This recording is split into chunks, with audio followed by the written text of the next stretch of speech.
what's up and welcome back to my channel. Now today I'm going to be giving a review for the film Weapons. Now this is a mystery horror film directed by Zach. Is it Krieger or Krieger? I'm not really too sure, but I know he also directed Barbarian, which I finally did get to watch like just a couple of nights ago. I gave out a shot, you know. I thought it was okay. I don't know, it was just something very like bizarre and kind of odd about it. That's why I really couldn't get into it too much, but I thought it was an okay film. But this new film he directs is called Weapons, and this film is about like a group of children. I think it was about 17 kids who all disappeared at the same night. And the thing kind of odd about all these same kids were in the same classroom, and they all just disappeared like at 2:17 a.m. So that's the kind of the mystery of the film itself. But like I said, I won't go all over that because that's basically what it's about. And I don't want to, if I touch on too many different things, it'll kind of spoil the film. But the film does stars Josh Brolin. You have Julia Garner. Then you also have Alden Ehrenreich. And there's like other actresses and actresses too as well. Yeah, you also have Benedict Wong too as well. But as the film goes on, because it does open with like this particular event where all the kids just mysteriously vanish, and everybody sort of focuses on the teacher of that classroom, who is played by Julia Garner, and she's known as Justine Gandy. Yeah, they call her Miss Gandy. Like the teacher, she was the teacher of this particular classroom where all the kids disappearing. So everybody, like the whole town, everybody think that she's kind of somehow involved in that particular incident. But it turns out that there's like one kid who didn't disappear at all, and his name is known as I think Alex, if I can remember correctly.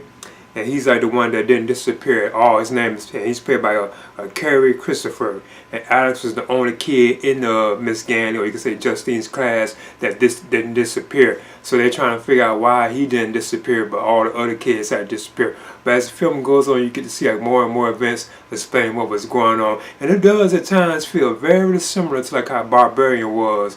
Like the way the film flows and like the mysterious like twists and turns, and it can be like very like bizarre.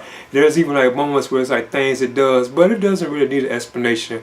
But it just do stuff, you know, certain things that happen and we never get an explanation for why this particular thing even happened, you know. But I'm hearing now that they already are developing like a prequel to this film too, so I think that would kind of explain some of the things that were kind of like very bizarre in this particular film, and we're left like without no ending or no closure. But it does have like some tense moments. Like it is like it can be scary at times. Like I said, it just still seems like very strange, and it is like moody. Like it has like a lot of atmosphere to it too, as well as I like how the town looks all like eerie, like and creepy and stuff at times. So I think that's pretty cool. But as the film does go on, like all these different characters have like their own like arc. You have like you have James. He has like his own arc, and he's like kind of like a drug addict, like this dude that does like drugs. Like I said, I want to get into all that. And each arc has like its own name. Like it'll talk about one person. Like I think it did that with Justine. It said her name, and it'll give her like a story of what's going on, like with her, what happened with her. Then when hers end, it jumps to like the other character. I like how it did that. Like it jumps to say like Josh Brolin's character, like Archer Graff, because he's like the father of Matthew, and Matthew is like one of the kids that was missing. But it jumps to him and it says like his name. So like each character has like their own arc. So like Benedict Wong, like jumped to him, and when his came up, it said yeah, Marcus. It just has like their first name. And the thing about it, as these different characters get their own arc into the story, it all connects to why the kids are disappearing, and at the same time they all connect together. So certain things that happen, like in it's like Justine's story, like it happened, like it already happened, like in say like Marcus's story or something like that. So some things you see already have happened. Like we've seen films like this where certain things already happened, where they do like different like arcs as the film goes on. You can tell the stuff already had happened with another character, or when you set an event with one character, they'll show it again later on in the film what could happen, what more happened with that same situation, you know. So everything is like intertwined, like all coming together, basically explaining what had happened. And there's like one like mysterious character, and I guess in the end you can figure that it was all about her, you know. She's probably was behind everything, and she's known as what was her name again? Yeah, Gladys. and she turns out to be the aunt of Alex. So she's definitely like a major character in the film, and I won't spoil it, you know. But once you get to see her, you can kind of see that she's kind of behind probably what was going on with everything. That's kind of spoiler to her too right there. But the film, like I say, it does have like some very bizarre and strange moments, and it does some tense and scary and creepy moments to it, and as well. And especially the ending. Now the ending, it wasn't too like over the top or too like strange, but it was kind of like very tense and kind of surprising that like some of the things that were going on with it. But in the end, like I say, I can't really touch on it too much, but we eventually do find out why the kids disappeared and all that kind of stuff like that.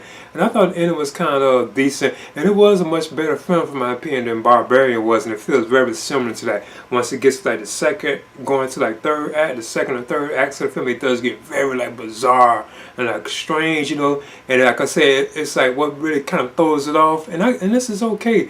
But the idea that there is no explanation for why this showed up or why this like very bizarre like and weird like incident happened, they don't give like no explanation to that, but which is okay, you know. And like I said, I'm already hearing that Zach is even developing a prequel, because I know he's also directing the upcoming Resident Evil reboot. So whoa, and I'm definitely gonna be checking that out. You know, he's doing like the next Resident Evil reboot, because I was kind of disappointed when I heard that it wasn't gonna be connected to the video game, so they're starting like their own like Resident Evil thing again, like how they did with the Milla Jovovich films. So they'll probably just be borrowing elements from the video games, but it's gonna be like its own thing, not really connected to that world. But I still be looking forward to it. But I am hearing that he's gonna be directing that next year. Wow, that's pretty cool. But I thought it still was a pretty satisfying film. I mean, it was decent. This is another one I felt was kind of like overrated. I kind of feel like Barbarian was overrated. You know, I think they're just like decent films. So this one I still enjoy more than Barbarian. So I'm gonna give it a B minus. I kind of feel like it was kind of a C, but I still believe it was much better than that. I thought the performances were even pretty good in this particular film too, as well, like Josh Brolin and Julia Garner and Benedict Wong and all of them. All the Emmerich, I thought they did pretty good jobs like in their roles, and some of the characters really did stand out, you know. But and I thought the direction by Zach, I think he's a pretty good director. Like the pacing and all that, just things about it get like very bizarre, you know. Like I said, just feel like stuff was just like left open and was never like resolved. So I feel like that was kind of bad. But you know, there didn't really need to be like no explanation for it. They are planning a prequel from what I'm hearing. Being the film is like a success. But anyway, I'm giving this a B minus, and this is my review for Weapons.